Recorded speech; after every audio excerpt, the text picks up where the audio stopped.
I was just talking to Jesse from Kill Switch Engage, and I think you have in common that you're both quite avid food fetishists. Yep. You really like Brazil, so you got a cookbook or something, and you really... Yeah, every country I've been to, that I feel like there's something amazing of every country that we can possibly be in. So everywhere that we have been, and we've all had amazing food experiences. Even the first day in Hamburg, we went to Backboard, I think that's the name of the place. I don't know if you guys have been there, but we went there. The first couple times we come through a country is what is their traditional food? What would their grandma make on Sunday? That's where we first went for the first couple years.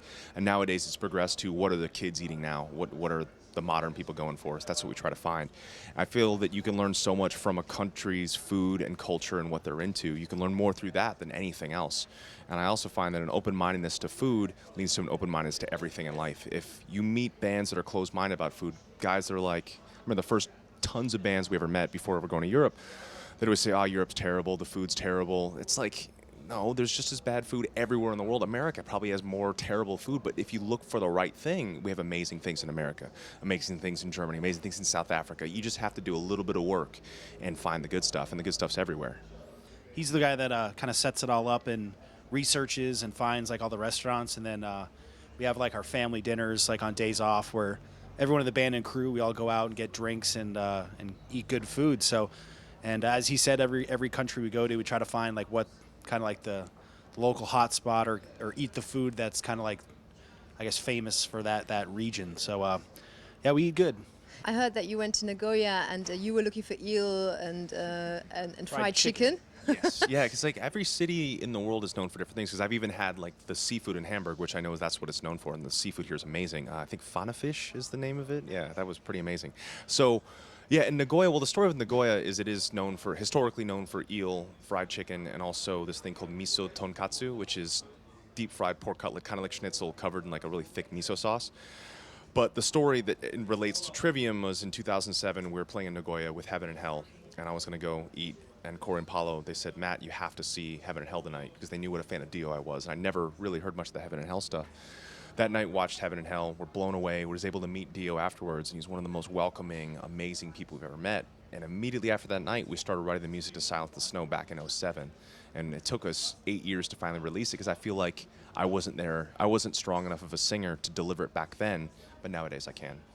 And all the food that he mentioned in Nagoya, the last 2 times we've been there, I've gotten really sick. We think he has a food allergy. We can't figure out what it's to. There's some spice or something that he's allergic to. And it's only happened in Nagoya. Yeah.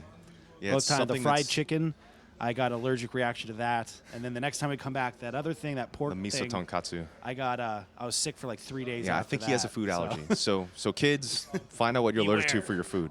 Even the Dio connection, if I trace it back a little bit more, the first time Corey and I ever met Bruce Dickinson, we were interviewed on his radio show at BBC in the UK. And I was asking him everything I could about vocals as quickly as I could. I was like, well, how do you do this? How do you do that? And afterwards, what he said to me, and I don't know if he was going off of what he'd heard about Trivium or our music or my voice, but he said to me, he said, Matt, I feel someday you'll have a voice like Ronnie James Dio. And that's what Bruce said to me. And I was like, it blew my mind. And in Nagoya, when I met Dio for the first time, I actually told him that story. I said, oh, years ago, Bruce Dickinson said someday he felt like maybe I'll have a voice like you. And Dio smiled. He's like, oh, Bruce is a great guy. And that was how that story went. It was amazing. So it's cool to be able to, because ever since I was a kid, I've always said I want to be a singer like Bruce Dickinson, like Ronnie James Dio, like Freddie Mercury. I know it'll never happen, but I'll always work towards that my entire life. I will work to be that good, knowing it'll never happen. So it's cool that 2 of them have at least recognized the fact that I'm a singer, and they think I'm okay. That's nice. Okay. Yeah. Very modest. And do you have some people like that you say, I'm striving to be as good as them? Any idols? The first time we played Download in 2005, we got there the day before, or no, I think it was the day we played or something, and Dave Mustaine was backstage, and that was like the only time I've ever been nervous to go up to someone to say hi, and I got a picture with him and stuff, and back then I don't think he knew who we were, because we just were coming out and stuff, but he knows the band now, so that was like the only time that I've had been like, oh man, should I go? I don't want to bug him, so that was kind of like my starstruck kind of one-time moment. Yeah. And if you could travel back in time or into the future, what would you choose and why? I would go into the future. It seems like every chunk of time that we go, we progress as people in everything. We become more accepting, and obviously we have little hurdles like we do right now, back home. There's a stunt where things can happen like that. But I'd like to go in the future. Hopefully, we're not reliant off like our old energy sources, electric cars. Everything's greener, more. I don't know. We'll see. Hopefully, things keep progressing in the right direction and we go that way. Not too far future when the machines are eating us alive and Terminator 2 happens. I don't know. Yeah, I guess the future.